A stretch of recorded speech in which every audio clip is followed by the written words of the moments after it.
mamahagi sa lahat, ayon sa pangangailangan ng bawat isa.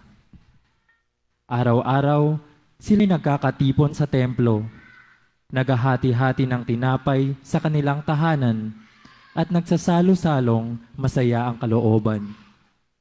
Nagpupuri sila sa Diyos at kinalulugdan ng lahat ng tao.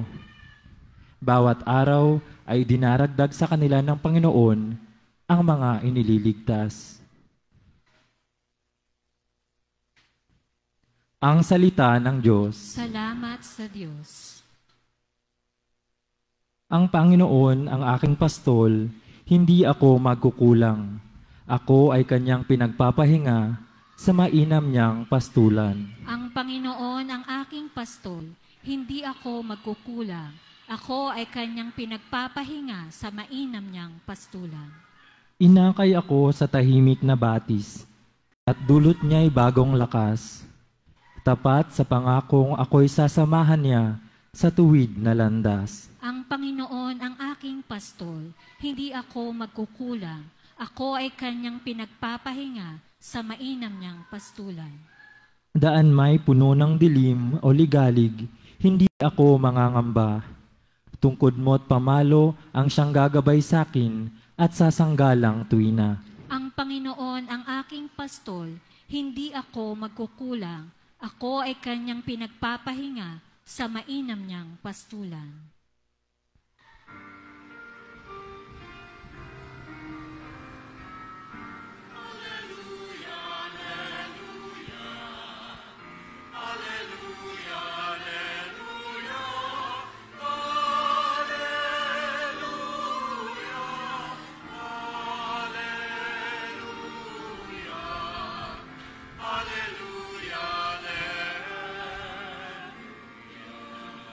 Ang kumakain ng aking laman at umiinom ng aking dugo ay nananahan sa akin at ako sa kanya.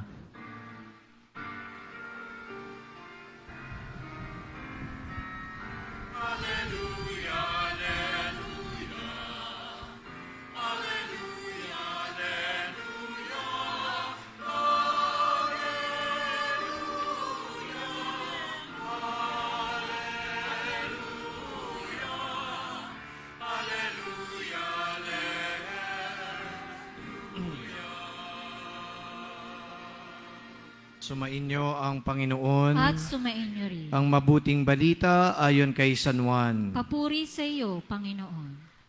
Noong panahong iyon, sinabi ni Jesus sa mga tao, "Ako ang pagkaing nagbibigay buhay na bumaba mula sa langit. Mabubuhay magpakailanman ang sino mang kumain nito. At ang pagkaing ibibigay ko sa ikabubuhay ng sanlibutan ay ang aking laman. Dahil dito ay nagtalo-talo ang mga Hudyo. Paano may ibibigay sa atin ng taong ito ang kanyang laman upang kanin natin?" tanong nila. Kaya't sinabi ni Jesus, "Tandaan ninyo, malibang kanin ninyo ang laman ng anak ng tao at inumin ang kanyang dugo, hindi kayo magkakaroon ng buhay. Ang kumakain ng aking laman at umiinom ng aking dugo ay may buhay na walang hanggan. At muli ko siyang bubuhayin sa huling araw, sapagkat ang aking laman ay tunay na pagkain at ang aking dugo tunay na inumin. Ang kumakain ng aking laman at umiinom ng aking dugo ay nananahan sa akin at ako sa kanya. Buhay ang amang nagsugo sa akin, at ako'y nabubuhay dahil sa kanya. Gayon din naman, ang sino mang kumain sa akin ay mabubuhay dahil sa akin. Ito ang pagkaing bumaba mula sa langit. Ang kumakain nito'y mabubuhay magpakailanman. Hindi ito katulad ng kinain ng inyong mga magulang sa ilang, namatay sila bagamat kumain yon." Ang mabuting balita ng Panginoon. Pinupuri ka namin, Panginoong Hesukristo. Magsiupo po tayo. Unang-una po ay congratulations sa inyong lahat. Kayo na mga tatanggap ng banal na komunyon. Ayan, palakpakan natin ang bawat isa. Congratulations very historic po ito na gaganapin natin sa EDSA Shrine. Dahil palagay ko, sa kauna-unahang pagkakataon ay magkakaroon ng First Communion para sa inyo. Ang First Communion naman po ay usually ginagawa yan sa mga paaralan. Pero dito ginagawa po natin sa EDSA Shrine. At historic pa dahil yung po kayo, yung mga kapatid natin na PWD ay inaalagaan at binibigyan ng pagkakataon ng EDSA Shrine na makaniig, makapiling ang ating Panginoon. Amen. O, di ba? Blessing yan para sa inyo. Blessing din sa simbahan. At syempre, kapag halimbawa ay nag-umpisa na tayong tumanggap sa katawan ni Kristo, anong ibig sabihin yan? Abay, unang-una, pananatilihin natin na tayo ay gumagawa ng mabuti at tayo ay umiiwas sa paggawa ng masama. O, naiintindihan ba natin yon? Gumawa ng mabuti at umiwas sa paggawa ng masama. O, dahil hindi naman tayo tatanggap ng katawan ni Kristo na meron tayong ginawang pagkakasala. O, kami po, kahit mga pari, kami ay kailangan ding mangumpisal bago kami tumanggap ng katawan ni Kristo.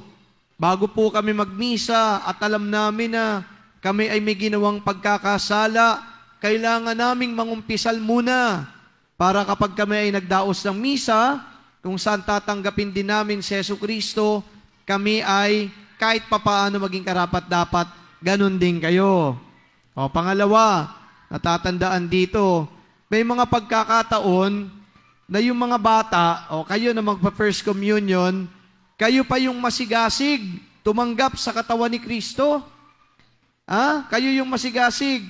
Pero yung mga magulang ninyo, hindi naman din nagtumatanggap ng katawan ni Kristo. O, ang gagawin natin, mga magulang na andi dito, dahil magiging masigasig yung mga anak ninyo, kayo ay dapat na kapartner nila.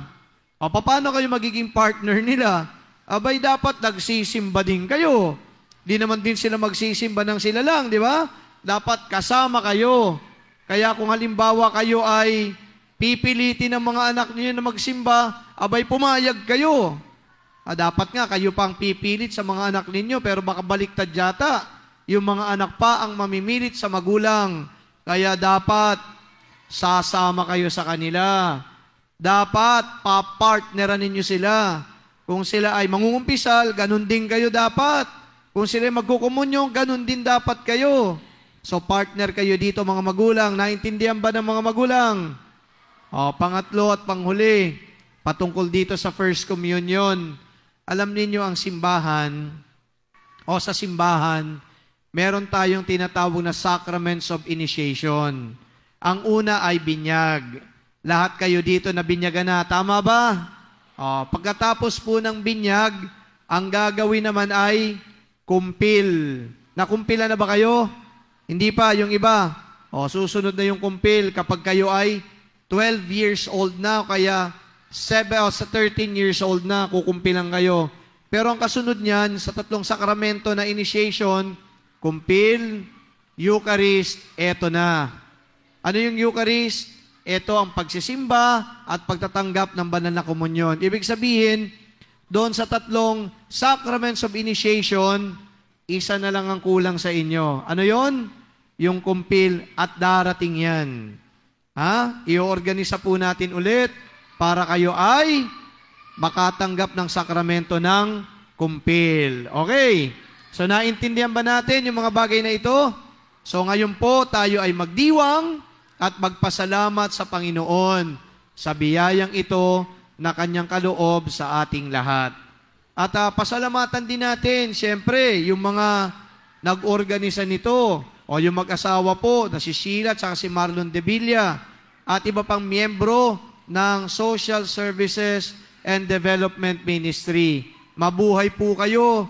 Napakaganda ng ginawa po ninyo para sa mga bata, para sa kanilang magulang at pamilya, at higit sa lahat, napakaganda ng ginawa ninyo para sa ating simbahan. So mulit-muli, congratulations sa inyo, mga tatanggap ng banal na komunyon.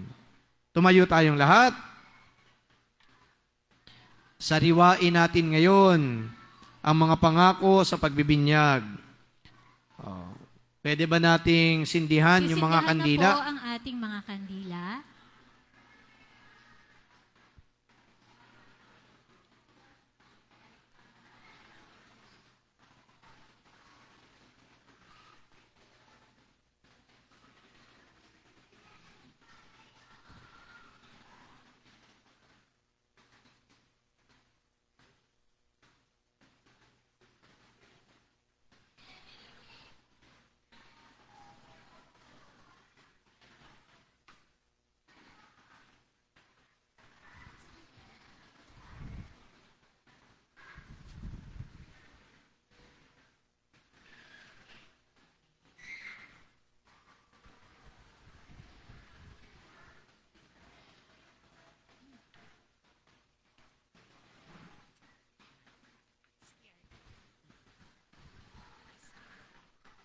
magsasariwa ng pangako sa pagbibinyag.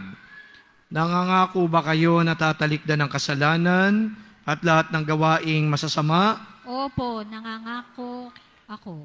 Nangangako ba kayo na lalayo sa kahit anumang bagay o kahit na kanino man na magtutulak sa inyo sa kasalanan o gumawa ng mali? Opo, nangangako ako. Sumasampalataya ba kayo sa Diyos amang makapangyarihan sa lahat na may gawa ng langit at lupa? Opo, sumasampalataya ako. Sumasampalataya ba kayo kay Hesukristo na ating kapatid na namatay at muling nabuhay upang magkaroon tayo ng bagong buhay? Opo, sumasampalataya ako. Sumasampalataya ba kayo na ang lahat ng naniniwala kay Jesus ay bumubuo ng isang Kristiyanong pamilya, ang katawan ni Kristo? Opo, sumasampalataya Sumasampalataya ba kayo sa ating pakikibahagi sa buhay ni Jesus sa pamamagitan ng Espiritu Santo at darating ang panahon na tayo ay makikibahagi sa kaganapan ng kanyang buhay sa kalangitan? Opo, sumasampalataya Naway tulungan ako. kayo ng makapangyarihang Diyos na maging tapat sa inyong pangako, magpasawalang hanggan. Amen.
Patayin nyo na yung mga sindi ng kandila.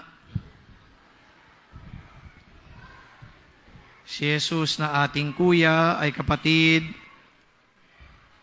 regalo ng ating Ama sa atin. Nais niyang idulog natin ang ating mga panalangin at pangangailangan sa Diyos Ama. Ang ating itutugon, Panginoon, dinggin mo kami. Panginoon, dinggin mo kami.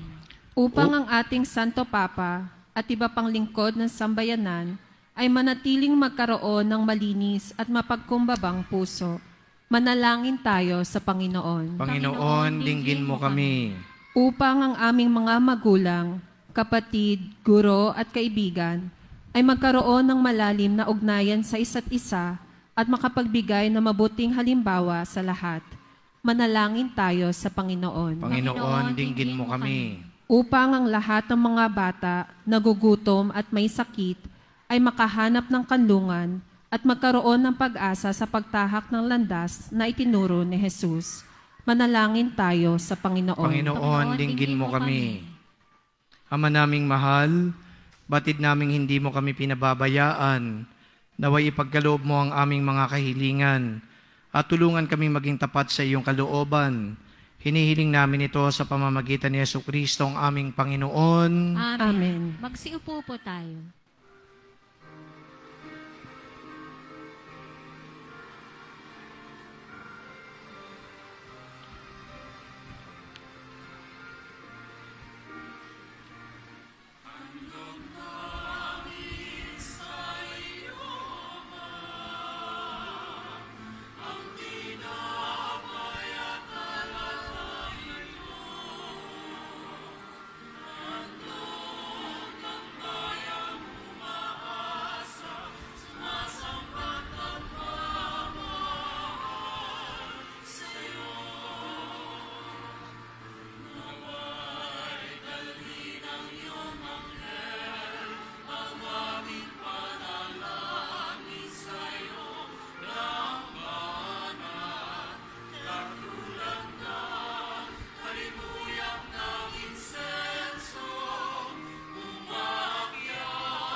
Magsitayo po ang lahat.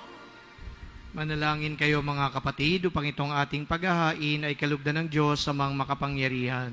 Tanggapin nawa ng Panginoon itong paghahain sa iyong mga kamay, sa kapurihan niya at karangalan, sa ating kapakinabangan at sa buong sambayanan niyang banal. Mapagmahal na Ama, kami ay naririto dala ang mga handog na tinapay at alak sapagkat kami ay iyong mga anak. Nais naming ibahagi ang mga ito bilang iyong bayan. Hinihiling namin ito sa pamamagitan ni Jesucristo, iyong bugtong na anak. Amen. Amen. Sumainyo ang Panginoon. At sumainyo rin. Itaas sa Diyos ang inyong puso at diwa. Itinaas na namin sa Panginoon. Pasalamatan natin ang Panginoong ating Diyos. Marapat na siya ay pasalamatan. Ama naming makapangyarihan, tunay nga marapat na ikaw ay aming pasalamatan sa pamamagitan ni Jesucristo na aming Panginoon. Siya ang salitang katuwang mo at kapiling, noong ang lahat ng umiiral ay iyong likain. Siya'y sinugo mo para kami sa gipit palayain, kaya't siya'y kinalingan ng mahal na Birhen, na naging kanyang inang totoo sa kapangyarihan ng Espiritu Santo. Inako niyang sundin ang loob mo, at kamti ng sambayan ng banal para sa iyo. Pinagtiisan niyang iunat sa krus ang kanyang mga kamay, upang magwakas ang kamatayan at mahayag ang pagkabuhay. Kaisa ng mga anghel na nagsisiawit, nang papuri sa iyo ng walang humpay sa kalangitan, kami nagbubunyi sa iyong kadakilaan.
Magsiluhod po ang lahat.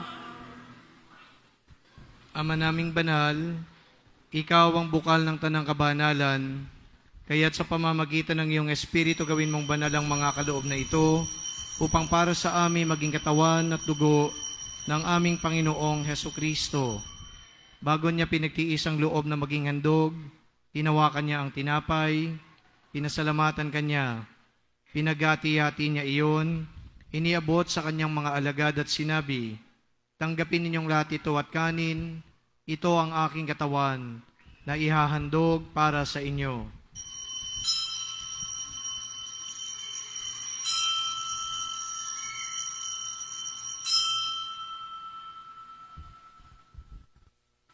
Gayon din naman noong matapos ang hapunan, hinawakan niya ang kalis, muli kanyang pinasalamatan, iniabot niya ang kalis sa kanyang mga alagad at sinabi, tanggapin ninyong lahat ito at inumin, ito ang kalis ng aking dugo, ng bago at walang hanggang tipan. Ang aking dugo na ibubuhos para sa inyo at para sa lahat, sa kapagpapatawad ng mga kasalanan. Gawin ninyo ito sa pag-alala sa akin.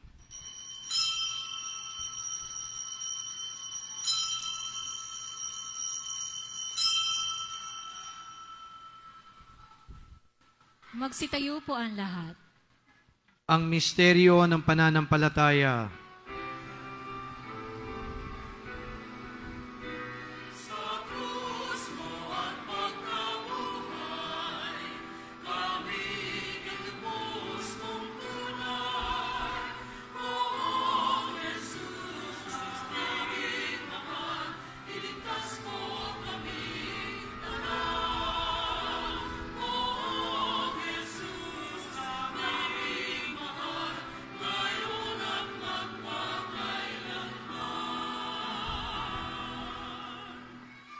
Ama, ginagawa namin ngayon ang pag-alala sa pagkamatay at muling pagkabuhay ng iyong anak. Kaya tiniaalay namin sa iyo ang tinapay na nagbibigay buhay at ang kalis sa nagkakaloob ng kaligtasan. Kami nagpapasalamat dahil kami iyong minarapat na tumayo sa harap mo para maglingkod sa iyo. Isinasamo namin kaming magsasalo-salo sa katawan at dugo ni Kristo ay mabuklod sa pagkakaisa sa pamamagitan ng Espiritu Santo. Amalingapin mo ang iyong simbahang laganap sa buong daigdig. Puspusin mo kami sa pag-ibig, kaysa ni Leon na aming Papa, ni Jose na aming Obispo at ng Tanang Kaparian. Alalahanin mo rin ang mga kapatid naming nahimlay nang may pag-asang sila'y muling mabubuhay. Gayon din ang lahat ng mga pumanaw. Kaawaan mo sila at patuloyin sa iyong kaliwanagan. Kaawaan mo at pagindapating kaming lahat na makasalo sa iyong buhay na walang wakas. Kaisa ng mahal na Birheng Maria na Ina ng Diyos, ng kanyang kabiyak ng puso si San Jose, kaisa ng mga apostol at ng lahat ng mga banal na namuhay dito sa daigdig ng kalugod-lugod sa iyo. May pagdiwang nawa namin ang pagpupuri sa ikararangal mo sa pamamagitan ng iyong anak na aming Panginoong Hesukristo. Sa pamamagitan ni Kristo kasama niya at sa Kanya, ang lahat ng parangal at papuri ay sa iyo. Diyos amang makapangyarihan, kasama ng Espiritu Santo, magpasawalang hanggan.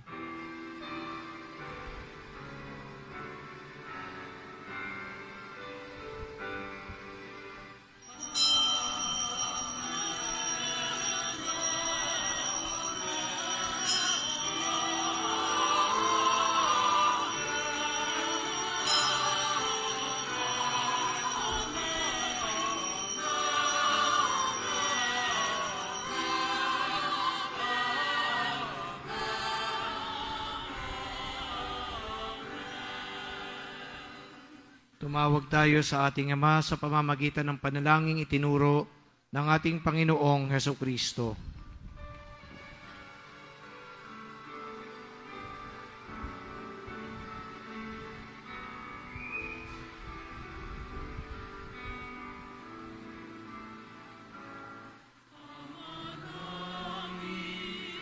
Sumasalangit ka, sambahin ang ngalan mo, mapasa amin ang kaharian mo, sundin mo dito sa lupa, panalang sa langit, bigyan mo kami ngayon ng aming kakanin sa araw-araw at patawarin mo kami sa aming mga sala para ng pagpapatawan namin sa nagkakasala sa amin at huwag mo kaming ipahintulot sa tukso at iadya mo kami sa lahat ng masama. Hinihiling namin kami iadya sa lahat ng masama, pagkalooban ng kapayapaan araw-araw, iligtas sa kasalanan, at ilayo sa lahat ng kapahamakan, samantalang aming pinananabikan ang dakilang araw ng pagpapahayag ng tagapagligtas naming si Jesucristo. Sabagkat iyo ang kaharian at ang kapangyarihan at ang kapurihan magpakailanman. Amen. Panginoong Jesucristo, sinabi mo sa iyong mga apostol at sa aming lahat na natitipon ngayong hapon, kapayapaan ang iniiwan ko sa inyo, ang aking kapayapaan ang ibinibigay ko sa inyo. Tungayan mo ang aming pananampalataya at huwag ang aming mga pagkakasala. Pagkalooban mo kami ng kapayapaan at pagkakaisa, ayon sa iyong kalooban, kasama ng Espiritu Santo, magpasawalang hanggan. Amen.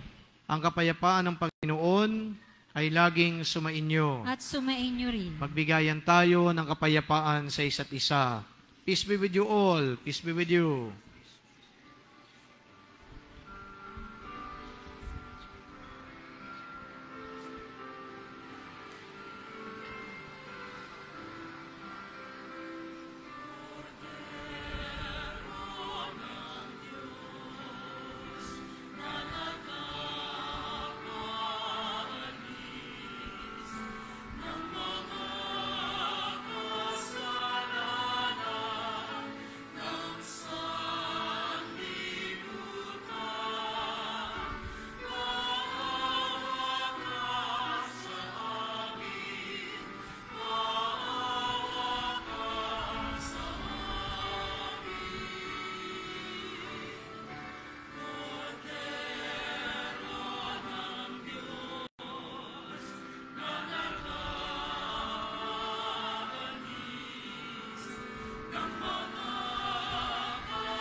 Magsiluhod po ang lahat.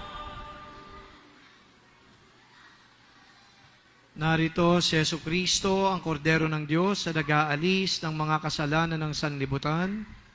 Mapapalad tayong lahat na inaanyayahan sa kanyang piging. Panginoon, hindi ako karapat-dapat na magpatuloy sa iyo, ngunit sa isang salita mo lamang ay gagaling na ako.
Magsitayo po ang lahat.